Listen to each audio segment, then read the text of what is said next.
Hi viewers, if you are watching my channel Siddha 13 Biology for the first time, please subscribe and press the bell icon so that you will get notifications further.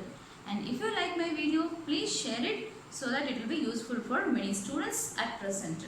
And for today's session, I would like to discuss about mechanism of muscle contraction. So in the previous class, we have been studied about the structure of muscle and complete arrangement of myofibrils with actin and myosin filaments we have been studied. Okay, so now we will be studying about the contraction mechanism. So mechanism of muscle contraction in the striated muscle. So this was being explained as sliding filament theory by Gene Hansen and Huxley. These two scientists, they have been explained the concept of sliding filament theory, which says that the thin filament slides over the thick filament. So that shows the during the contraction. So that is being explained by Hansen and Huxley. So let us see that sliding filament theory, which is being explained by these scientists. So what is when does this contraction occurs? That is when the central nervous system send impulse to the neuromuscular junction. So what is neuromuscular junction? Neuromuscular junction means the junction between muscle fiber and the nerve fiber. So that is called as neuromuscular junction. So from the central nervous system through motor neuron, the impulse is being carried up to neuromuscular junction. So I have just given as NMJ, that is neuromuscular junction. So neuromuscular junction means it is a junction between muscle fiber and nerve fiber. So that is called as neuromuscular junction. So when the contraction is initiated, that is when the central nervous system send impulse, that is via motor neuron to the neuromuscular junction or motor end plate. And what is the term motor unit? That is the innervation of neurons into the muscle and which transport the impulse or signal to the muscle fiber or muscle cell. So that is called as motor unit. Okay. So now when the impulse is being received, so that is from central nervous system to the neuromuscular junction, it releases a special type of chemical neurotransmitter that is called as acetylcholine. Okay. So what is that?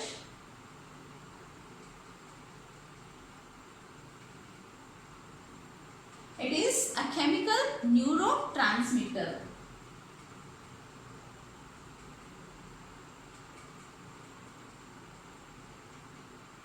So it is a chemical neurotransmitter, that is acetylcholine. It is being released towards the junction of this region, that is neuromuscular junction.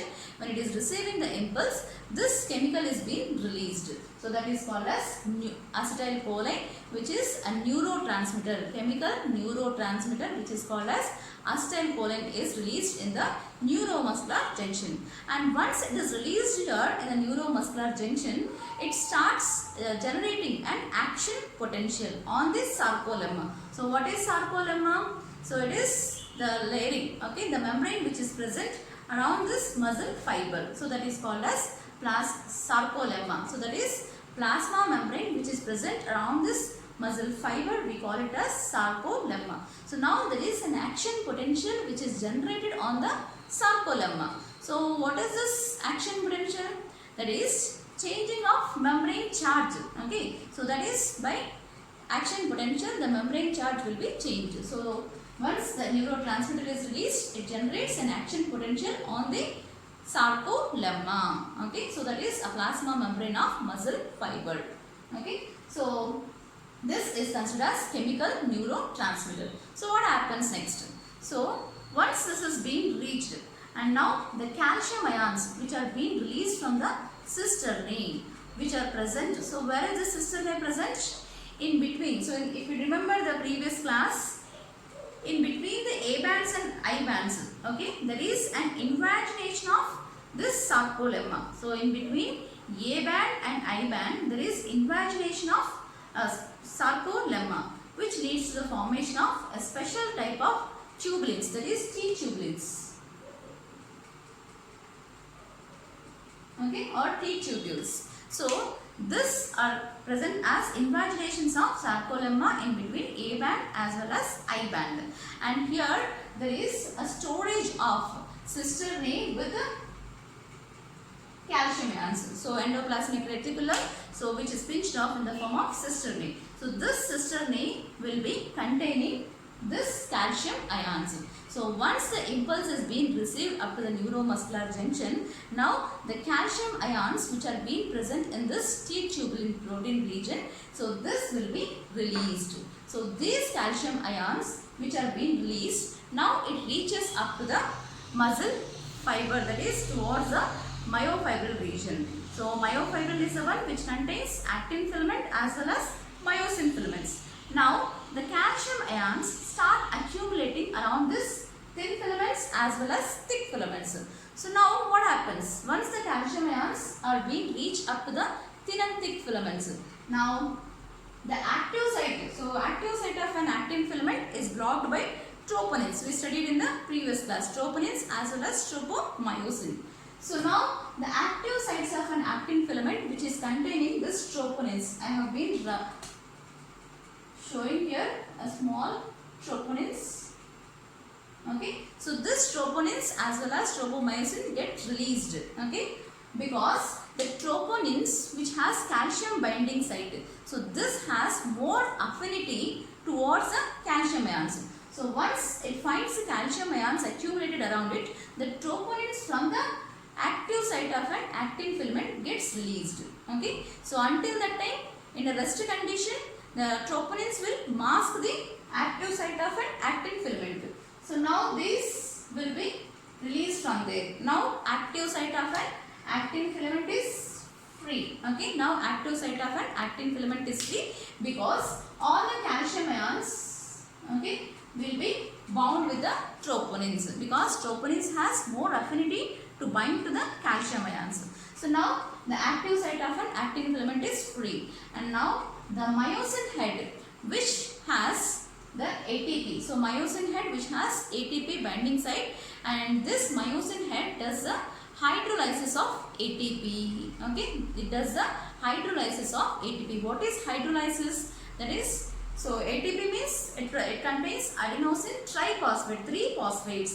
The third phosphate bond, which is phosphate anhydride bond, which has more energy stored in it. Okay, so which has more energy stored in it. So this is, okay, adenosine, and this is sugar, and 3 phosphates which are linked here. So this we say it as adenosine triphosphate. So now the third bond which is present to link the third phosphate, so that is called as phosphate anhydride bond. So this bond will be broken. Okay, so as ATP undergoes hydrolysis, this bond will be broken and that phosphate is released, that inorganic phosphate is released. So when the phosphate anhydride bond is broken, it releases energy. So that energy will be utilized by myosin head to form a cross bridge between active site of an actin filament and myosin head. So that leads to the formation of cross bridge between active site of an actin filament and myosin head. So myosin head has actin binding site. So there it undergoes some conformational changes, that is a small structural changes it undergoes and binds to the active site of an actin filament. So that is how we can see a cross bridge between myosin head and actin filament. Okay, thin filament as well as thick filament. So a cross bridge is seen. Okay, so and once a cross bridge is formed, so that is, we have seen ATP hydrolysis occurred which releases the inorganic phosphate, and once a cross bridge is formed, now it slowly pulls the head towards the inner side. It slowly pulls the head, as we know that the heads. So if this is, okay, if this is the filament, okay, thin filament, if this is thin filament and this is thick filament and this is myosin head, okay, this is actin filament, thin filament. So now cross bridge is seen like this, cross bridge is seen like this. So now this myosin head, it shows some jerky movement, that is it pulls towards the inner side. As it is pulling towards, the head will be always facing towards the jet lines. On either side, heads will be facing towards the jet line. So now the head shows a pulling movement. So it shows pulling towards the inner side, which makes the thin filament, that is I bands, which will be moving towards the inner side. That is, thin filaments will be sliding over the thick filament, that is towards the A band. So this thin filament slides over the thick filament and moves towards the inner side. That is how you can see the thin filament which are coming closer on this side as well as even from this side. The head will be pulling the thin filament towards the inner side. So that is the pulling action which is done by myosin head. So power stroke. So this is a power stroke causes the filament to slide. So this power stroke of myosin head which causes the thin filament to slide over and move to slide over what? That is myosin head and moves towards the inner side, that is towards the A band. Okay, it moves towards the inner side. And now by the end of the power stroke, the ADP which is already present, it gets released. So the power stroke shows the pulling of thin filament over the thick filament. So this thin filament will be moving towards the A band. Okay, and now this you can see in this diagram the new ATP. So as it has been moved towards the inner side, okay, the contraction has been occurred and moving the thin filament over the thick filament towards the inner side. So the contraction has been occurred, and now the ATP is being, the new ATP, as ATP is being released, new ATP comes and binds to the myosin head, and which causes the relaxation, that means releasing of myosin head from the actin filament. So new ATP binds to myosin head, which allows to release from the actin filament. It allows to release from the actin filament. So now this is in relaxed condition. So myosin head which is now with a new ATP. So now it starts again the next cycle, that is myosin head which is containing ATP, which again starts its cycle, that is it undergoes further hydrolysis, ATP hydrolysis, and releases inorganic phosphate, and by releasing the energy during this ATP hydrolysis, that energy will be utilized for cross bridge formation between actin filament and myosin head. So you can see the cross bridge. So similarly again the pull of myosin head takes place towards the inner side, and pulling of this thin filament takes place towards the inner side. So that is how the thin filaments will be sliding over the thick filament, but there is no movement in the thick filament. There is no reduction in size of A bands. So A bands will be present as such. So let us see in the band structures, that is thin filaments as well as thick filaments, how they are sliding. Okay. So if you see this diagram, you can see this actin filament which I gave in the blue lines, and the black lines which I gave is myosin filaments. So now you can see the H zone which constitutes only thick filament region. There is no overlapping. Okay. So H zone is the region which contains only thick filament without any overlapping. So up to this region it is H zone. Okay. Where there is presence of only thick filaments, but there is no thin filaments, that constitutes H zone.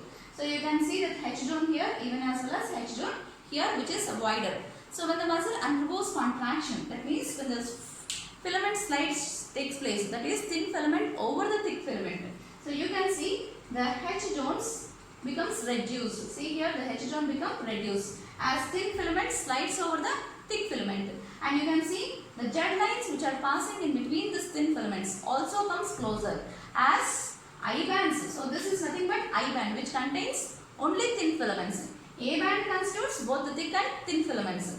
I band constitutes only thin filaments.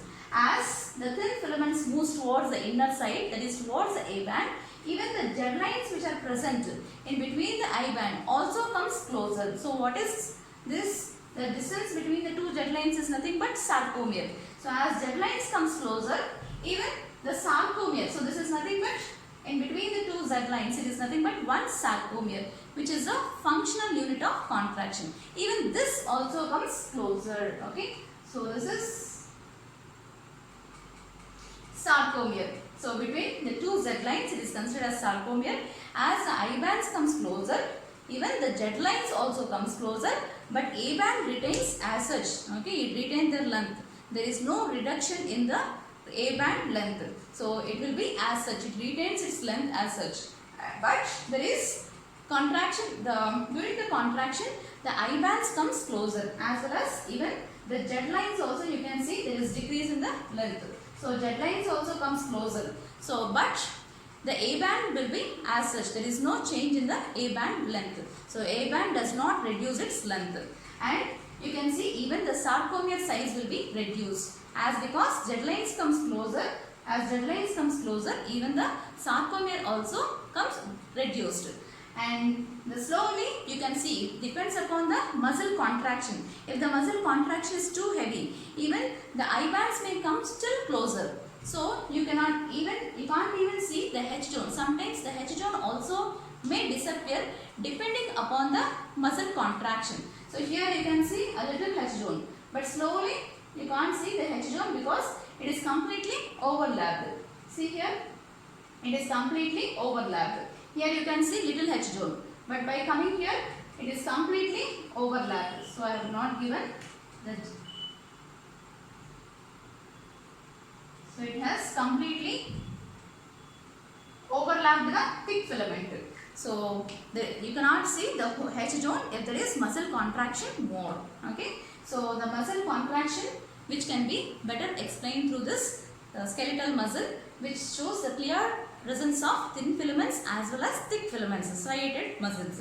So Z lines comes closer, I bands also comes closer, that is thin filaments comes closer, but there is no change in the A band, because A band does not show any movement, it does not show any contraction. Only head of the A myosin filament shows pull movement, but there is no change in the A band size, and even the sarcomere size also gets reduced.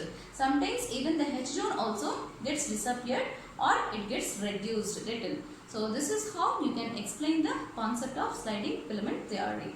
So in the next session we will be starting with a next chapter. So for today's session I would be ending with mechanism of this muscle contraction, and very important among this is the diagram based questions, and this complete mechanism, the stepwise questions are given more. So what is the steps which are being seen in the sliding filament theory? So how much it is being, so in which step there is ATP utilization, where is undergoing hydrolysis, ATP undergoing hydrolysis, and next the sequence of the steps, and even the labeling of the diagram is also very important. And even in this diagram the labeling of thin filaments also, and which zone is getting reduced and which filaments is getting reduced, and these questions are more especially on this topic. So thank you for this session.